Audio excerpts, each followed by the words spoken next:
कोई हजारों चिंतन शिविरों में उसने पार्टिसिपेट किया और जहां भी गया पूरी चिंतन शिविर को, पूरी कैंप को पूरे समय तक बैठता और पूरी बात को समझता, हर किसी की बात को सुनता और ग्रहण करता, और ग्रहण करने के बाद में उस ज्ञान को अपने बीच में ला करके उसने बांटा। तब जाकर के आज अपन उनके मार्गों पर चलने की एक जो प्रतिज्ञा ले रहे हैं, तो मैं इस मौके पर मिलकर के खड़े होंगे और हमारे आदिवासी परिवार को, हमारे आदिवासी समाज में जब जब भी कहीं अत्याचार और जुल्म अपराध ऐसे बढ़ेंगे, सारे मिलकर के उसका डट करके सामना करेंगे, किसी के साथ में कोई अहित नहीं होने देंगे। और जहाँ तक हो सकता है मेरे से भी आप सभी लोगों को जिस तरह की भी, जहाँ पे मेरे जैसी कोई आपको दूसरों को भी, सबसे पहले निर्मल सब ना मेरे बेटे मन्नारे जगदीश आदिवासी भील पांडोर की को जोहार नमन करता हूँ।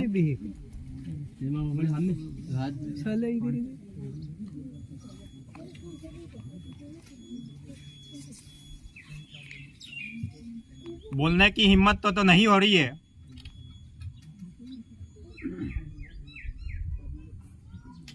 मैं इतना टूट चुका हूँ। टूटा इसलिए हूँ कि मेरा पूरा भील प्रदेश टूट गया। मेरे पूरे भील प्रदेश के, हमारे आदिवासी परिवार के सारे भाइयों का, बहनों का, सबका एक जो मनोबल था वो टूट चुका है। लेकिन आप सबके आशीर्वाद से, आप सबके मेरे प्रति, मेरे परिवार के प्रति आपका स्नेह, आपका लगाव, मेरी इस दुख की घड़ी में आप सब ने, मेरे दुख की ऐसी विकट घड़ी में आप सब ने मेरे को एक संबलन दिया। मेरे दुख को आप सब लोगों ने समझा और बांटा, और मेरे को ऐसी विकट परिस्थितियों में आपने मेरे को एक हिम्मत दिया, एक साहस दिया।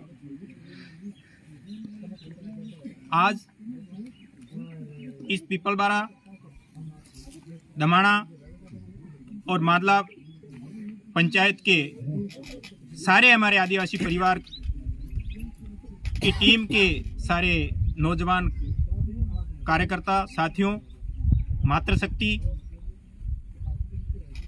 आप सबने हमारे इस भील प्रदेश के बेटे जगदीश के अधूरे सपनों को पूरा करने का जो एक संकल्प उठाया, इस मौके पर मैं आपसे एक निवेदन करना चाहता हूं कि हमको सबसे पहले शिक्षित बनना है। मैं एक शिक्षक होने के नाते मैं आपसे एक अपील करना चाहता हूं कि हमारे को, हमारे परिवार में, हमारे घर में, हमारे पड़ोस में, हमारे समाज को एक नई शिक्षा की एक नई अलख जगाने का काम करना है। हमारे परिवार को, हमारे समाज को कोई बाहर से आकर के हमें शिक्षा नहीं देगा। हमारे को जो हमारे संविधान में जो पढ़ने लिखने का संवैधानिक तरीके से हमारे रोजगार के जो अधिकार दिए हुए हैं, उन अधिकारों को प्राप्त करने के लिए हमें हमारे पूरे आदिवासी परिवार को एक साथ एक मंच पे आने की जरूरत है। और अभी हमारे बहुत सारे पूर्व वक्ताओं ने कहा कि हमारे समाज में शिक्षा की कमी है, हमारा समाज गलत राहों पे चल रहा है। कई ऐसे कोई संगठन अलग अलग बना करके हमारे जो युवा पीढ़ी वो भटक रही है। उसका मेन कारण हमारे समाज में कई ऐसी सामाजिक बुराइयां हैं। उन बुराइयों को हम फलासिया से आकर के दूर नहीं कर सकते।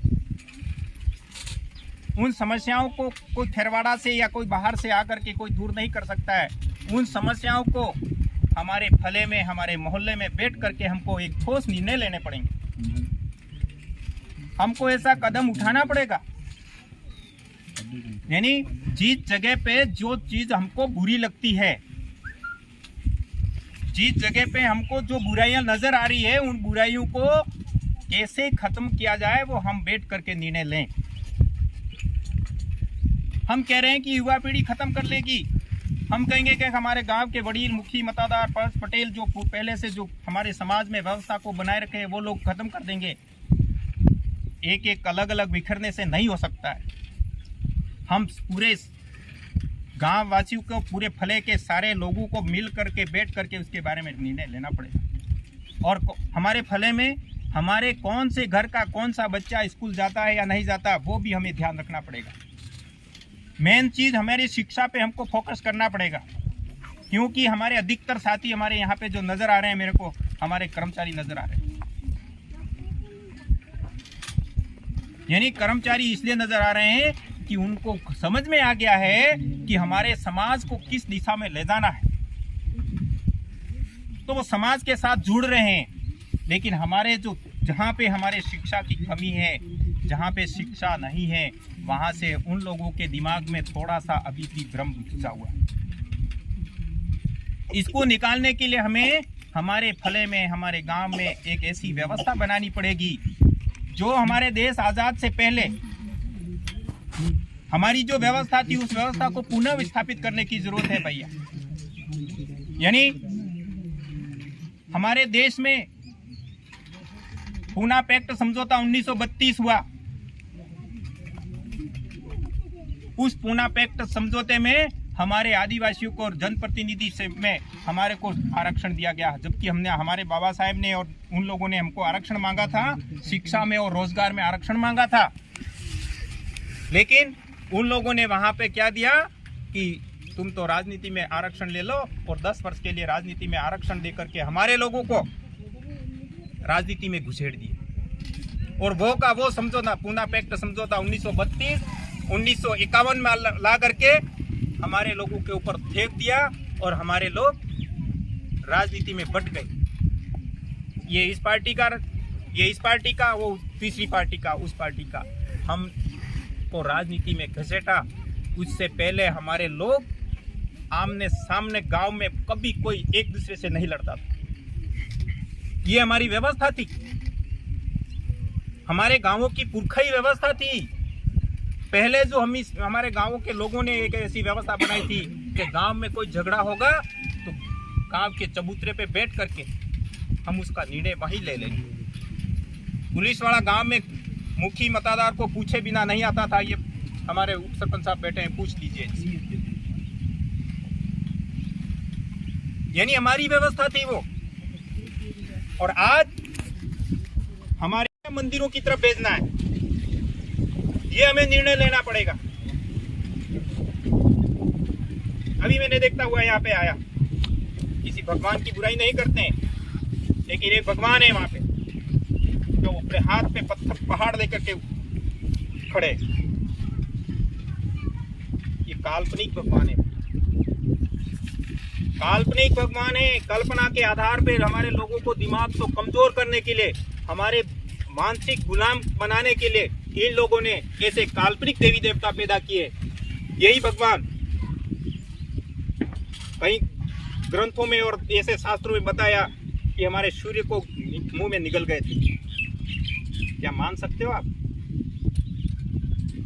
और वो भी सूर्य को निगला और देखा किसने? ओनली इंडिया वालों ने देखा, भारत वालों ने देखा, विदेशों में किसी ने नहीं देखा।